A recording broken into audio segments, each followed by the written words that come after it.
when Leepu, Bangladesh's answer to Enzo Ferrari, invited no-nonsense Cockney mechanic Bernie Feynman to his Dakar workshop, sparks flew. Take a rubber up! The mechanics are fucking burying you! But for all the shouting, this unlikely team managed to create not only supercars from scrap, but an extraordinary friendship. You're changing my life! A friendship so strong that when Bernie came back to Britain, we persuaded him to walk away from his cushy job and convinced Leepu to abandon his life in Bangladesh. Together, they put their reputations on the line in a new adventure. The first Anglo-Bangladeshi supercar garage in the world. A business that in just 3 weeks will turn scrap like this into the ultimate supercar.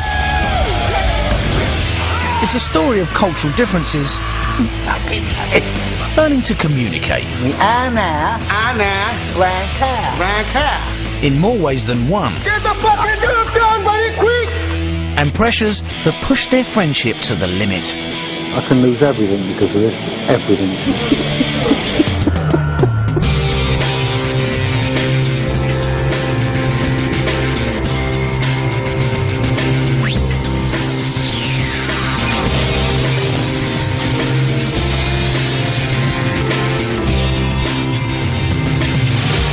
When Leepu and Bernie made their first supercars in Bangladesh, the pair felt that they could conquer the world. Yes, made it! Now, they're going to have a go. Leepu has left Bangladesh for London, and Bernie has swapped the company car for the oldest white van on the road. Together, they're going to build cars fit for streets paved with gold. But the location for this new business is far from upmarket. Bernie has chosen his old manor, once the Jewish East End, now known as Banglatown, the area around Brick Lane and Bethnal Green. Their chop shop will be in an ancient railway arch with the worst address in London. The neighbours are all in the taxi trade, and the street has a slightly run-down feel to it, which doesn't improve much when Bernie and his wife Lisa show Leepu inside what hopefully will become a supercar company. Well, this is what we got.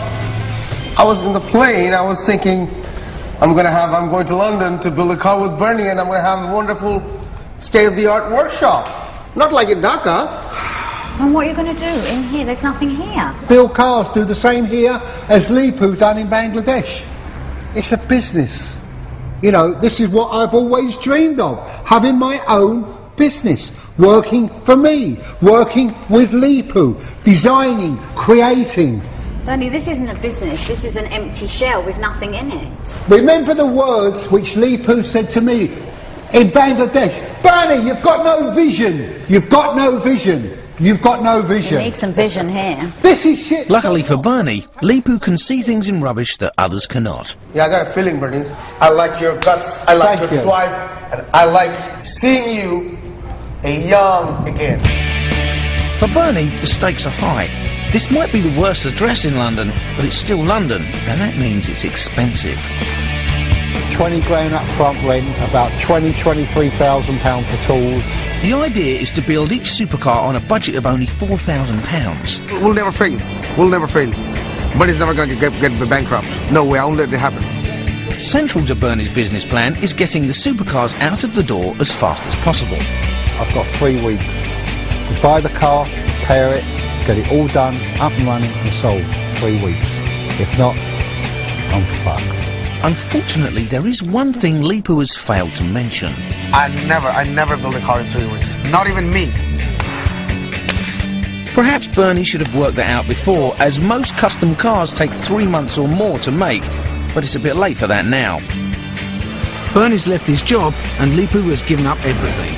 So, with a budget of only £4,000 and a totally unrealistic schedule, each supercar is going to have to be created from a wreck that someone else has thrown away.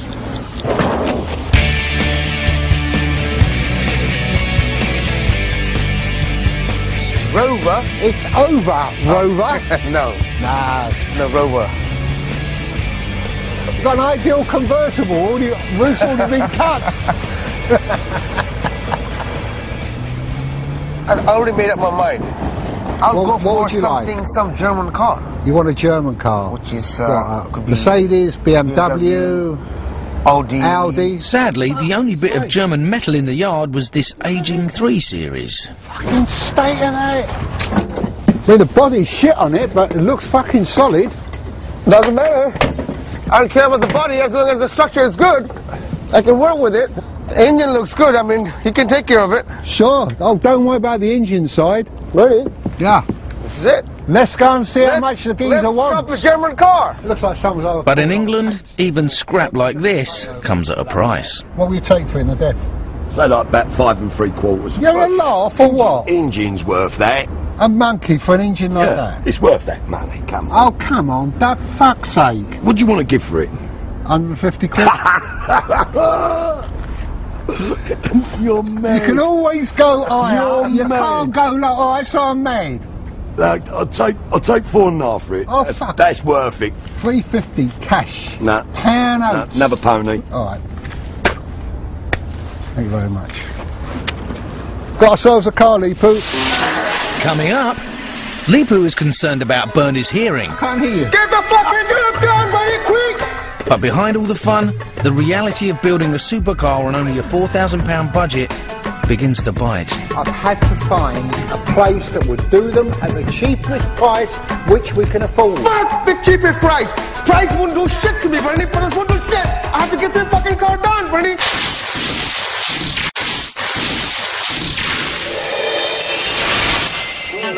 In part 1, Leepu left his home in Bangladesh to set up business with his friend Bernie Feynman in the East End of London. State ahead. The business plan is simple. Bernie and Leepu will take a lump of scrap and in just 3 weeks turn it into a one-off Leepu supercar.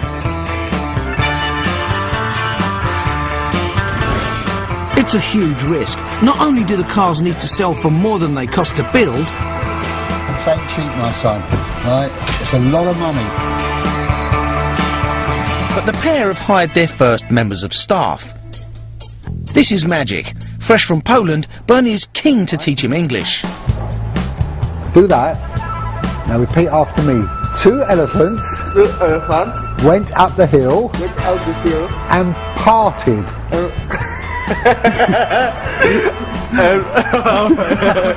Then there's apprentice, Latoya. A girl.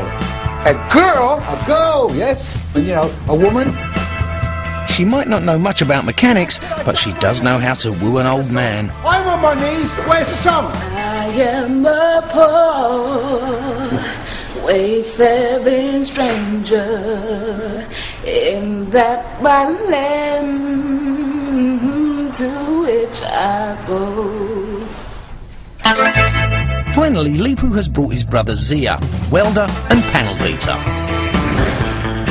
Back in Bangladesh, Zia was Leepu's right-hand man, and he showed Bernie how to do things Bangla style. It's these two Elvis Wallers who Bernie is hoping will be able to bash this aging BMW into the sexiest supercar on the streets. Worse still, he's banking they can do it in just 3 weeks. Have you any idea at all what you want to Strip do? the car first. Once I can it's up- see a BMW now. It gets in my way of thinking. Okay. So I don't want to see a car. I just want to see some framed skeletons. Okay. That's so that I can build something new on top of it. This radical surgery is largely the job of Bernie's spanner wranglers. The idea is that everything that is not structural to the car goes in the bin. But remodelling what's left in just 3 weeks is going to be a near impossible task, a fact that has just hit Leepu right between the eyes. What happens if we can finish the car in 21 days? Can we make some excuse for this reason? We're going to make it in 21 this days. has got to be done in 20. You know why? Because if it's not ready in 21 days, you've got no money, I've got no money. Finished. We're fucked. Just to pile on the pressure, Bernie has decided that their first car will be sold by one of the most prestigious auction houses in the country, alongside cars that Leepu has only dreamt of.